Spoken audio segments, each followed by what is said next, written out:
Alright then guys, welcome to another video at my laptop with this programming EEPROM software, or EEPROM programming software rather. I've got the new sound data and now we're going to put it onto a ROM and program it in. So if you haven't seen the video where I take the ROM out of the board and extract the current data on Maxx grab, or current sound ROM data, if you haven't seen that video, I'd recommend going to watch that first if you want to see the process. So, got some other ROMs. These are erasable, so I could have just took the other ROM out of Maxx grab and erased that, but I thought it'd probably just be easier to grab a ROM because I have like 3 spare ROMs. So I just thought put one of these in the program and program it. They're the same ROMs, M27C801. So do it that way. So choose a ROM. I think I'll choose this one.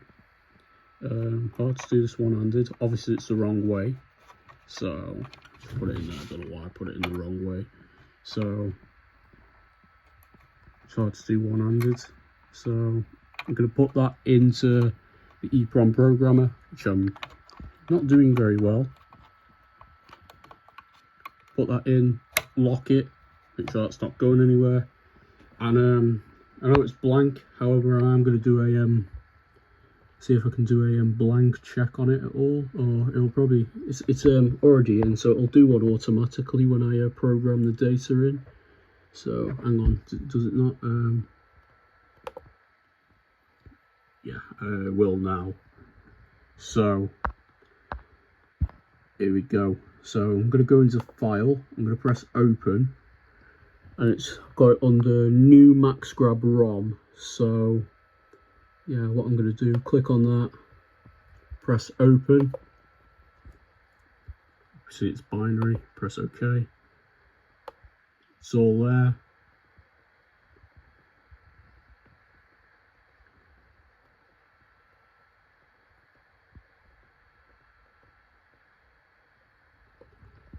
Now I'll just press Program. A bit of a voice crack there, bear with me. So just make sure it's right, M27C801.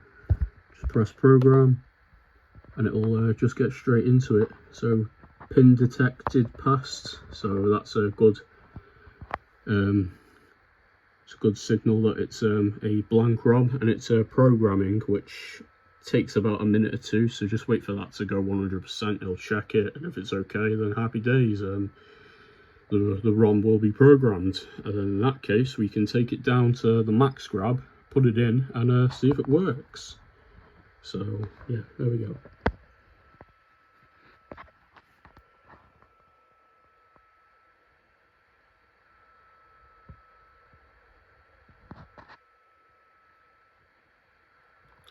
Yeah, unfortunately, because it's programming a full ROM, it does, or just programming anyway, it does take a bit.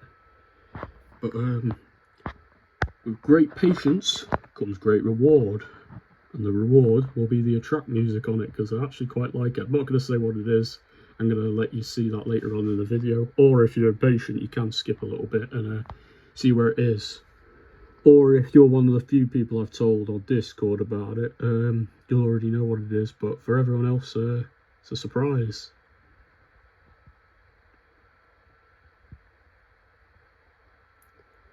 Like I did mention, the Chelsea Dagger Attract has kind of grown on me, but I want to upgrade it anyway, so that's what we're currently doing, programming the ROM.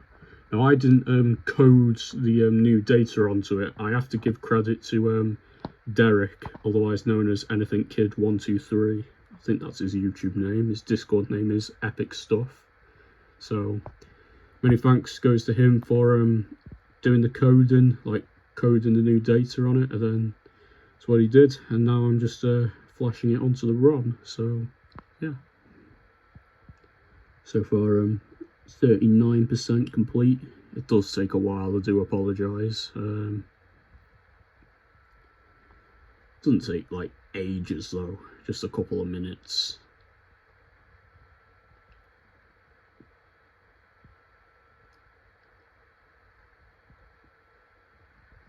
It doesn't have a sticker on the this bit here where you'd erase it. So I've got a spare Monkman slot sticker that when I got the Magic Safe ROMs on, because I don't have correct labels, I just used the spare Monkman Slots logo sticker and just peeled it a bit and just put it on there. I can do the same here. So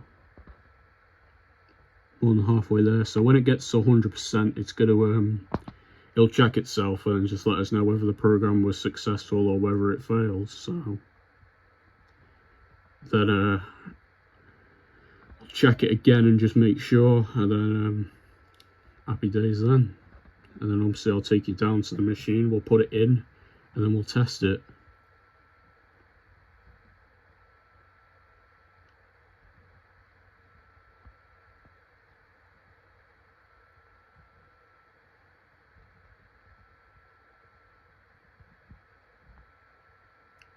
Could have already brought the board up here and just done it here, but I've just got out of college and I just want to get it done. So I thought, considering I have bloody ROMs up here anyway, just get the programming done first, then I'll take you downstairs to the shed and put it in there. So probably going to be working of trying to do it on the control panel of a machine or something, but we move as long as I don't damage any important pins. Because on the current one there is a pin that is bent, but it doesn't have a trace going anywhere, so it won't matter. So just got to make sure I don't damage any pins that do have an actual trace, and then we should be good. It is very fiddly getting them in, by the way, as you'll probably see. It's going to be quite hard to do. I'll have to try and set up a tripod of some sort for that, because it is like very precise. You have to do it. So we're over 3/4 of the way there, 85%, so give it a minute or so and it should be complete. Again, apologies about this, I know it's a bit boring, that's why I'm trying to talk over it, but basically that's just all you do really. If you've got pre-programmed data and you want to put it on a ROM, just make sure it's the right ROM and it's programmed on here, select IC, it's the right one too, and then you're all good. 95%, so it should be done in a minute.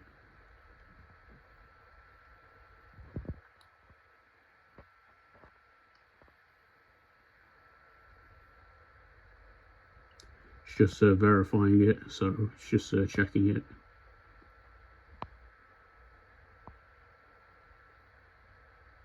Programming succeeded, ding dong, there we go.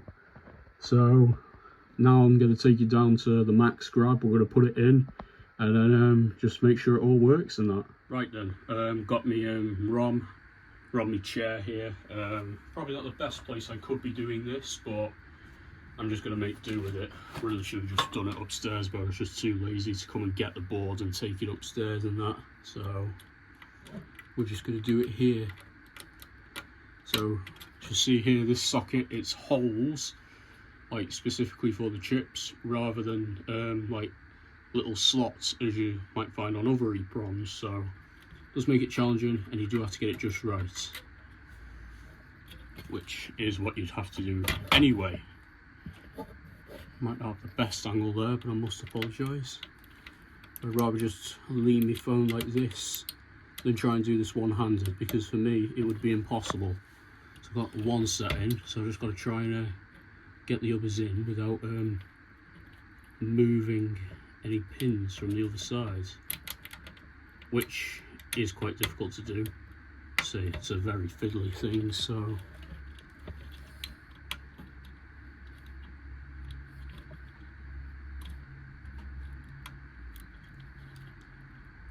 also have to try and do it without bending any pins, or, well, bending, you can just bend them back into place, but you know, you don't want to break any legs on them or pins or whatever you want to call them, because that's when trouble will arise. But I do have spare ROMs, so I can just do it over, but I'd like to try and prevent that if I could. This one doesn't seem to want to go in.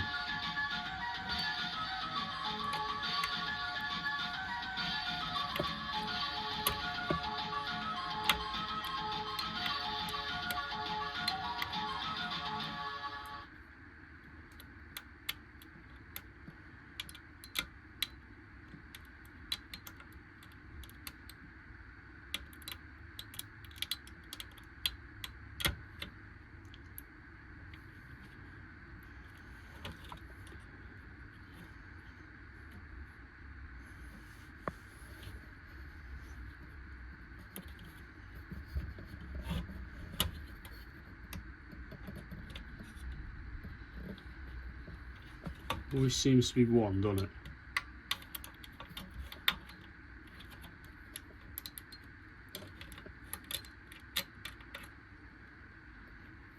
Sure, they're even in line. No, they're not. That's why. So this part may also take a while. Sorry.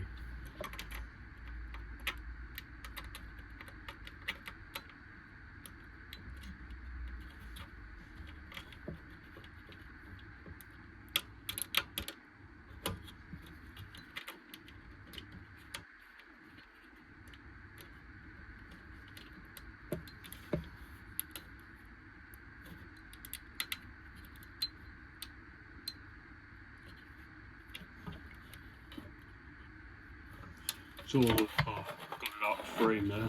Yeah. So on this side it's fine. It's just this one.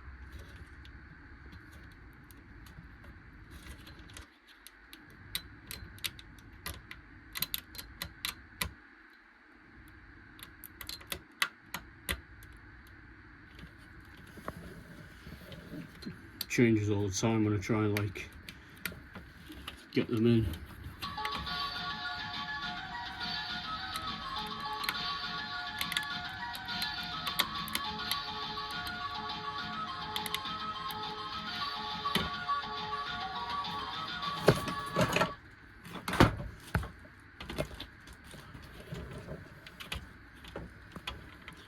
Quite limited for light as well, so that's not helping me.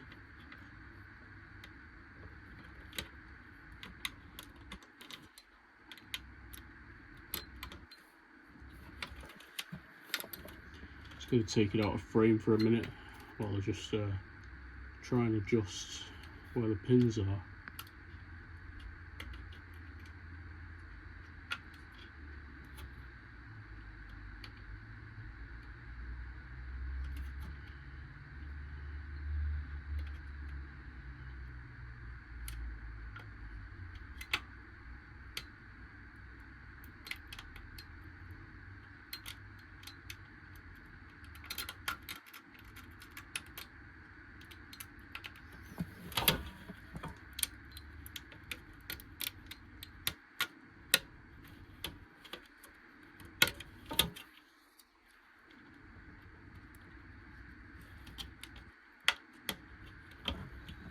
There we go, got it in, I think.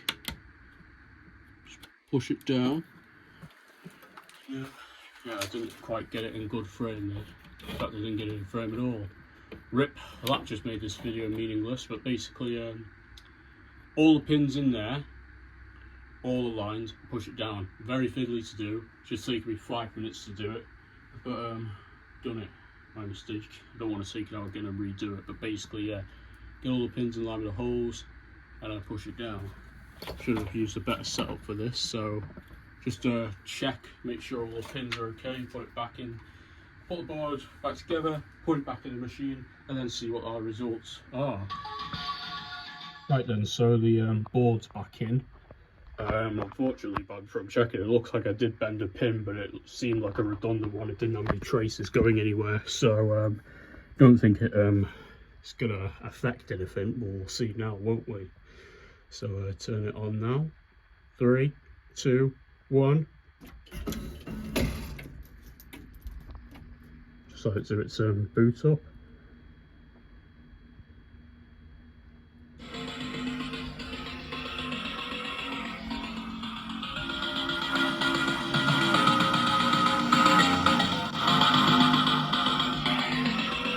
Turn it down a bit, to be fair.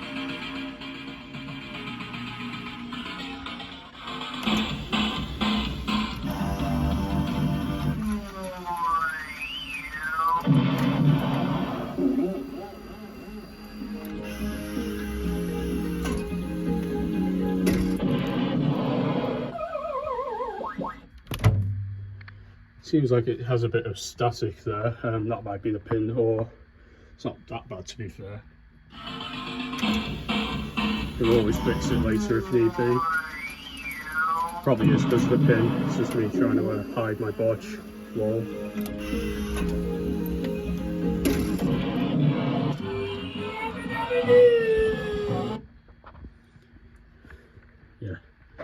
Well, the sound works anyway, so we'll just hang around and wait for the attract to go off. Let this be a lesson, kids. Never ever do a bodge. Do it properly.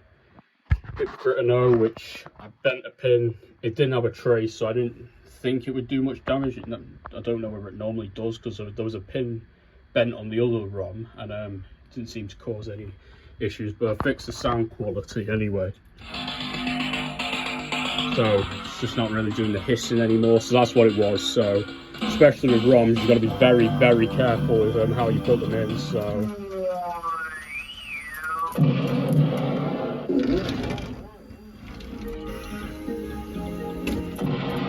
issue with the limit switch there, I believe. Need to have a look at that. Need to have a look at the whole gantry at some point, if I'm being completely honest. Please actually go back this time. Oh, no, it didn't. There's something actually bloody up here, is it not? Though I've been told that reason for the random stoppages might be because of that, but it could be a switch issue there, because it's actually going back to the home position afterwards, so... See if it does it this time. It's odd. There, it's actually doing it now. It does it like randomly. It is quite odd.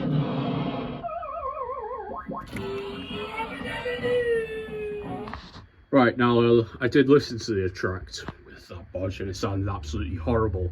So let's see how it sounds now that I've repaired it.